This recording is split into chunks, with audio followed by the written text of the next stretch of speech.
காங்கேயம் முத்துவின் ஒரிஜினல் வின்னசஸ் பிராண்ட் அரிசிகள் தரத்திலும் சுவையிலும் என்றும் நம்பர் 1.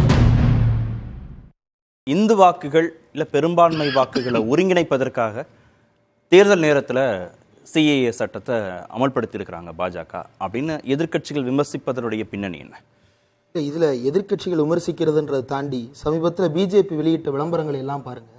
மோடி ஒரு படகில் இருப்பது போலவும் கடலில் தத்தளித்து கொண்டிருக்கின்ற இந்துக்களை எல்லாம் வாருங்கள் என்று கரை சேர்த்து கையோடு கூட்டி வருவது போலவும் ஒரு சித்திரத்தை உருவாக்க முயற்சிக்கிறார்கள்.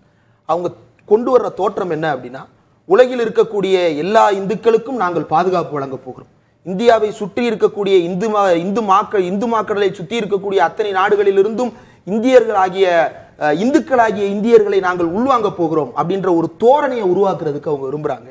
இது எல்லாமே அரசியலுக்கா அப்படின்னா, ஆமா அரசியலுக்கு தான் அப்படின்னு ஒத்துக்கிறது இருக்கு இல்லையா, அதுதான் இந்த நாட்டினுடைய மக்களுக்கு செய்கின்ற மிகப்பெரிய துரோகம். ஒரு நாட்டில் சட்டம் இயற்றப்படுகிறது அப்படின்னா, சில சட்டங்கள் அரசியல் காரணங்களுக்காக இயற்றப்படும், சில சட்டங்கள் சமூக காரணங்களால, சில சட்டங்கள் பொருளாதார காரணங்களால, ஒன்னொன்னுக்கு வெவ்வேறு காரணங்கள் இருக்கும். அரசியலுக்குன்னு எங்க ஒத்துருக்காங்க. ஆனா இப்ப இந்த சட்டத்துக்கு என்ன சொல்றாங்க, இது அரசியலுக்காகத்தான், ஆமா இது ஓட்டு தேர்த்தி தரும் அப்படின்னு சொல்றாங்க இல்லையா. இது இந்தியர்களுக்கு செய்கின்ற துரோகம் இல்லையா? ஒரு சட்டத்தினால ஓட்டு வரும், அதற்காக அந்த சட்டத்தை போடுறேன் அப்படின்னு சொல்றது இந்தியாவினுடைய அரசியலமைப்பு சட்டம் வகுத்து கொண்டிருக்கின்ற அடிப்படை விழுமியங்களுக்கு எதிரானதாக இல்லையா? எவ்வளவு மோசமான ஒரு நிலைக்கு நம்ம போய்கிட்டு இருக்கிறோம். மனிதர்கள் மனதில் இருக்கக்கூடிய ஆழ்மன அழுக்குகளையும் வக்கிரங்களையும் தோண்டி விட்டு நோண்டி அந்த நாற்றத்தில் உயிர் வாழ்ந்து கொண்டிருக்கிறது பிஜேபி. இது இஸ்லாமியர்களுக்கு மட்டுமல்ல, இது இந்துக்களுக்கே எதிரானது. இங்கு இந்தியாவில் வாழ்ந்து கொண்டிருக்கக்கூடிய மக்களாகிய அனைவருக்கும் இப்ப மனதுல ஒரு பதற்றம் இருக்கு. குடியுரிமையை பற்றி தீர்மானம் செய்யறாங்களாமே, என்னமோ நடக்குதாமே அப்படின்னு சொல்லிட்டு டீக்கடை வரைக்கும் மனசுல பயம் விரவி கிடக்கிறது. இஸ்லாமியர்கள் அவ்வளவு பேரும் பயத்தோடு வாழ்கிறார்கள். இங்க எந்த இஸ்லாமிய எதிர்க்கட்சிகள் தொடர்ந்து பேசுறதன் மூலமாக, தொடர்ந்து விமர்சிப்பதன் மூலமாக பதற்றம் ஏற்படுத்துவதாக இல்ல. ஜாமியா மிலியா பல்கலைக்கழகத்தில் எந்த எதிர்க்கட்சி போராட்டத்தை ஒருங்கிணைத்தது? டெல்லி பல்கலைக்கழகத்தில் எந்த எதிர்க்கட்சி போராட்டத்தை ஒருங்கிணைத்தது?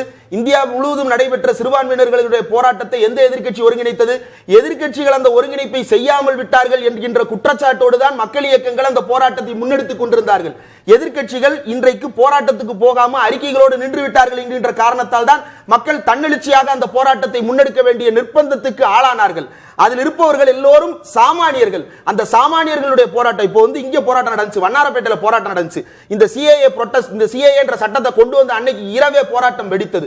அந்த போராட்டத்தில் அப்போது இருந்த அரசு கொடூரமான தாக்குதலை நடத்தியது. எந்த எதிர்க்கட்சி ஒருங்கிணைத்தது அந்த போராட்டத்தை? மக்கள் தானாக பயந்து போய் அலறி அடித்துக் கொண்டு ரோட்டுக்கு ஓடி வந்தார்கள். அப்படி ஓடி வந்தவர்களை நோக்கி இந்த மோடி அரசு என்ன சொல்லுது? உங்களுக்குலாம் எந்த பாதிப்பு இல்ல, பயப்படாம இருங்கன்னு சொல்றாங்க. உண்மையிலே பாதிப்பு இல்லைன்றத செயல்பாடு உணர்த்தணும் இல்லையா? நேற்றைக்கு டெல்லியில போலீஸ்காரர்கள், டெல்லி போலீஸ் யாருடைய கட்டுப்பாட்டில் இருக்கிறது? ஒன்றிய உள்துறையினுடைய கட்டுப்பாட்டில் இருக்கிறது. ஒன்றிய உள்துறையில் கட்டுப்பாட்டில் இருக்கக்கூடிய போலீஸ் மசூதிக்குள்ள கூட்டமா இருக்குன்னு அதற்கு வெளியே நின்று தொழுதுகிட்டு இருந்த இஸ்லாமியர்களை எட்டி மிதிக்கிறாங்க. கோயிலுக்கு வெளியே நின்று எத்தனையோ பேர் சாமி கும்பிடுறாங்களே, அவங்க அந்த போலீஸ் எட்டி உதைக்க முடியுமா? இல்ல அப்படி உதைச்சா சரியா?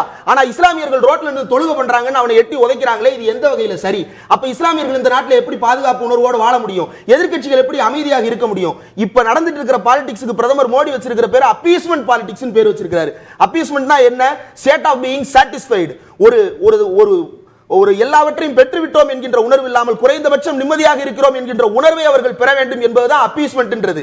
அது ஜனநாயகத்தினுடைய அடிப்படை. நீங்க பெரும்பான்மை இந்துக்களை பாஜக போலரைஸ் பண்ணது அப்படின்னா, பெரும்பான்மை இந்துக்களை நீங்க சிறுபான்மை இந்து மக்களை எதிர்க்கட்சிகள் போலரைஸ் பண்ணதுன்ற குற்றச்சாட்டை பெரும்பான்மை இந்துக்களை அவர் அப்பீஸ் பண்ணல. பெரும்பான்மை இந்துக்களை அவர் அரகண்டா மாத்துறாரு, வயலண்டா மாத்துறாரு. அதுதான் இன்னைக்கு மணிப்பூர்ல நடந்த கலவரம், அதுதான் குஜராத்ல நடந்த கலவரம், அதுதான் இன்னைக்கு இந்தியா முழுக்க என்ன பிரச்சனை போய்கிட்டு இருக்கு சார். இந்தியாவில் என்றைக்கும் இல்லாத வகையில வேலை வாய்ப்பின்மை பெருகி போய் கிடக்கிறது. 2008 5.1% இருந்த அன்எம்ப்ளாய்மெண்ட் ரேட்டு இன்னைக்கு 7.6 நிக்குது. இந்த வேலை வாய்ப்பின்மை அதிகரித்ததற்கு யாரு காரணம்? யார் எடுத்த பொருளாதார நடவடிக்கைகள் காரணம்? மக்கள் எல்லாத்தையும் தெளிவா பார்த்துக்கிட்டு இருக்காங்க. வேலை இல்லாம நம்ம ரோட்ல நிக்கிறதுக்கு காரணம் யாரு? கேஸ் சிலிண்டர் வாங்க முடியாம மறுபடியும் விறகடுப்புக்கு நம்மள தள்ளுனது யாரு? கேஸ் அடுப்பு வாங்க முடியாம எல்லாத்தையும் ஜிஎஸ்டி போட்டு நிறைச்சது யாரு? ஏன்ட்ட வாங்க வேண்டிய வரி எல்லாம் சரியா வாங்குறேன்னு பீத்தி கொள்ளுகிற இந்த அரசு கார்ப்பரேட்டுகளுக்கு வரி சலுகை செய்து கொண்டிருக்கிறது அப்படின்றதெல்லாம் மக்கள் தெளிவாக பார்த்து கொண்டுதான் இருக்கிறார்கள். அதன் அடிப்படையில் தான் மக்கள் வாக்களிக்க போகிறார்கள். அப்போ அந்த பயம் இவருக்கு வந்து விட்டது. அந்த பயத்தின் வெளிப்பாடாகத்தான் எப்படியாவது மக்களை போலரைஸ் பண்ணிடணும் அப்படின்றதற்காக. எடுபடுமா? எடுபட ரவீந்திரன் துரைசாமி எடுபடுன்றாரு. தமிழ்நாட்டுல தென் மாநிலங்கள்ல சில மாநிலங்கள்ல எடுபடாது. ஆனா பெரும்பாலான மாநிலங்கள்ல எடுபடும். அதாவது மக்கள் வந்து மதத்தின் அடிப்படையில் முட்டாளாக இருக்கிறார்கள் அப்படின்னு ஒத்துக்கிறதுக்கு சமம். மதத்தின் அடிப்படையில் மக்கள் முட்டாளாக இல்ல. இந்த சிட்டிசன்ஷிப் அமெண்ட்மெண்ட் ஆக்ட்ல வந்து வெளிநாட்டுல இருந்து இந்தியர்களை போது இந்துக்களை பூரா கூட்டு வரதா சொல்றாங்க இல்லையா? உள்நாட்டு இந்துக்களுடைய நிலைமை என்ன? வாழ்வதற்கு வீடு இல்லாமல் இருக்கிறார்கள், சாப்பிடுவதற்கு உணவுக்கு காசு கொடுக்க முடியாத நிலைக்கு தள்ளப்பட்டிருக்கிறார்கள். இதனாலெல்லாம் அந்த மக்கள் ஆனா அவங்க மதத்தின் அடிப்படையில் மட்டும் ஓட்டு போட்டுருவாங்க அப்படின்னா அந்த மக்களை முட்டாளாக கருதுவதனுடைய வெளிப்பாடு அது.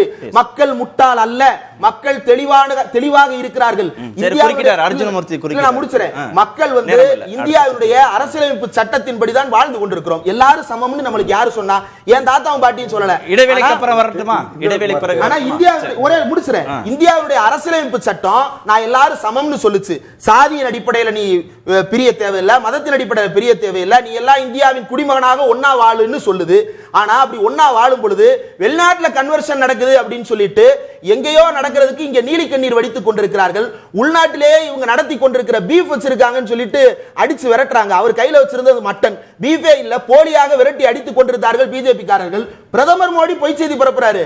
பஜ்ரங் தள்ள தடை பண்ணுவோம்னு சொன்னதை பஜ்ரங் பலியவே தடை பண்ணிடுவோம் அப்படின்னு சொல்லிட்டு பயம் காட்டி கொண்டிருக்கிறார்கள். மக்களுடைய மனித உணர்வுகளை தூண்டி அருவருக்கத்தக்க செயலை செய்து கொண்டிருக்கிறார்கள். காங்கேயம் முத்துவின் ஒரிஜினல் வின்னசஸ் பிராண்ட் அரிசிகள் தரத்திலும் சுவையிலும் என்றும் நம்பர் 1.